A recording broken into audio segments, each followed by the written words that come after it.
Dear listeners, I am Dr. Atish Mundra, Associate Professor with SNJB's Sriman Suresh Dada Jain College of Pharmacy, Chandwad, Nasik, would like to discuss and throw some light on intellectual property rights.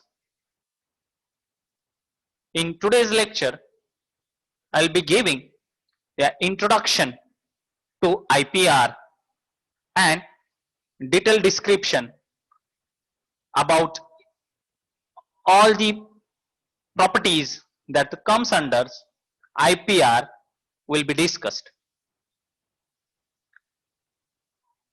The word property, it itself means it is possession of someone's, and the possessor can use, can sell, or can lease that property as and when he or she wish. There are two types of properties. One is said to be tangible property and one is said to be intangible property. Tangible properties are the properties that can be touched upon. Say for example, house, furniture, car, cell phones, so and so forth. And intangible properties are the creation of mind, means some innovation, some creativity which is being created using your gray matter, and for that also one should get a protection. And these kind of properties are being protected by laws in each and every country. Actually, it is being said that the development of any country, it depends upon the creativity of its citizens and encouragements of these individuals who are keen and involved into this creativity. They must be encouraged so that they will be investing their time and energy for creating something which will be of use to themselves as well as to the society. And the number of creators and innovators one can have in the country will make sure that that particular country will come niche into the technologically advanced world. The another important thing when we talk about intellectual property rights is this property needs to be protected, and the practical value of the law which is being implemented for protection of these properties, it depends upon its effective and efficient application. Almost each and every country in the world, they try their level best to ensure that intellectual properties of their citizens are being protected under a strict law which is being implemented for this purpose. So intellectual property, as I said at the start, it is a creation of the mind. So lot of gray matter or brainstorming sessions are being involved in coming up with these kind of creations like inventions, literary and artistic works, industrial designs and symbols, names and images that are being used into the commerce. And the creators of these kind of creativity must be given some rights. So these rights means the bundle of exclusivities which has been bestowed upon the creator by laws. IP system, it refers and aims to foster an environment in which creativity and innovation will flourish, and many intellectual people will involve themselves to invest their time, energy and dedication for coming up with this kind of innovative things. So IPR is a strong tool to protect inventors or creators for creating an IP by investing his or her time, money and sincere efforts. Because coming up with something which is new, innovative and useful to the society is not anybody's job, and intellectual people will be ready and interested in investing their time, money and Herculean efforts which are required only when they are going to get protection for their creativity. So creating, obtaining, protecting and managing these intellectual properties, it has become a corporate activity now, similar to the raising funds and resources.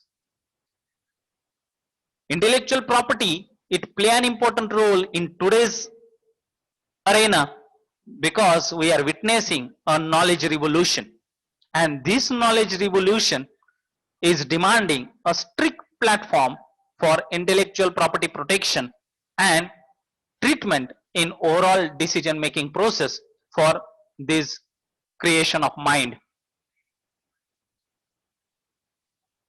Let us discuss little about background, how these laws came into picture for intellectual properties.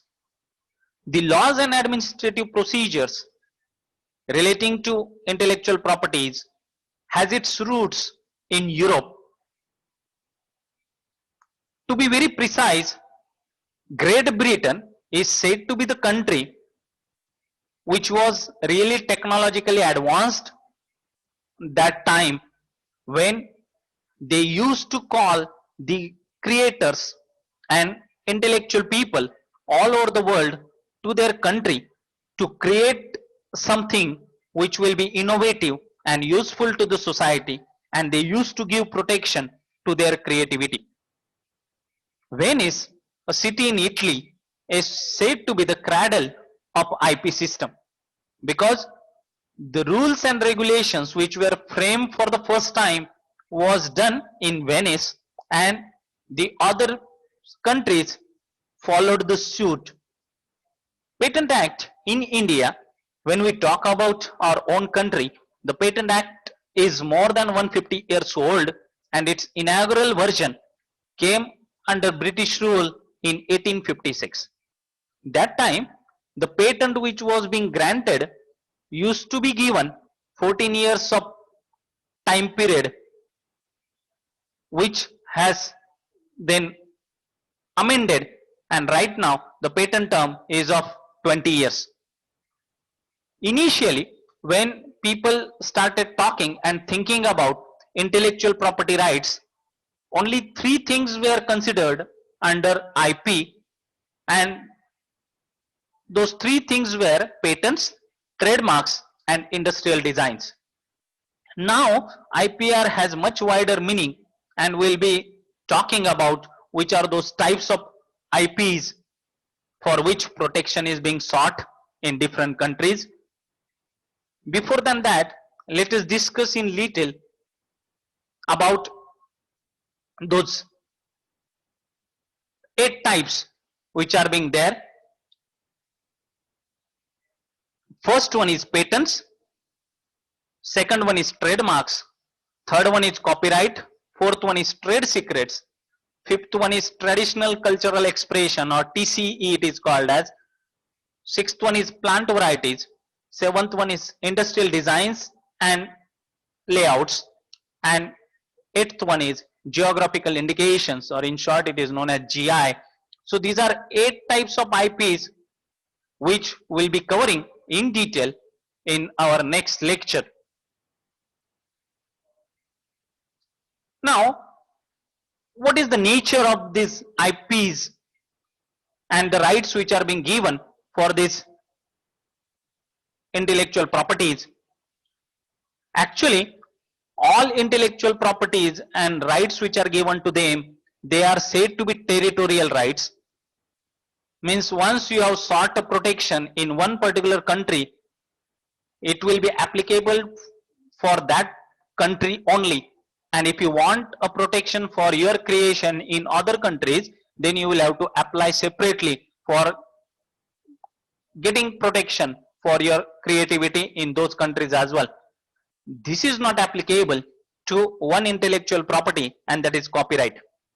In case of copyright, we will be discussing this in detail as well, but at this point of time, let me tell you, if you have got your work copyrighted in one country and your country is the member of Berne Convention, at that time your work automatically get protected in all those countries which are members to the Berne Convention. And that's why copyright is the only intellectual property rights which is not territorial right as such. These rights which are being given for intellectual properties are being awarded by the government, and they need to be renewed from time to time for keeping them in force, which is not applicable as such to copyright and trade secrets. Copyright and trade secrets are said to have indefinite lifetime. IPR, they have fixed term except trademark, trade secrets and geographical indications. Trademarks and geographical indications, they have indefinite life provided these rights are being renewed after a stipulated period of time specified in the law by paying official fees for it. So if you want to have your rights effective and applicable for a given period of time, then the creator must apply for renewal and pay the official fees to the government for keeping his or her rights in force. So at the end, I would like to say that IPR has become a necessity for every country to give its economic the required competitive edge. As I said earlier, if you want to mark your presence on the world map, then how creative your citizens are and how strict you are for providing the protection to their intellectual properties, that will play an important role. And that's why we should provide necessary autonomy and freedom of functioning to all academic and R&D institutions, so that an ambience for truly creative work is being encouraged. Many intellectual people will be involved in creating, and that creativity will give you an edge, competitive edge as compared to other countries in the world. So we should strive hard to establish an IPR regime which maximizes the incentives for the generation and protection of this intellectual property by all types of inventors. So it is in need of an hour that we need to establish a strict IPR regime, so that creators will be encouraged to involve and dedicate their time, efforts and money for creating and innovating that will give us a competitive edge, and this will mark the progress of the country.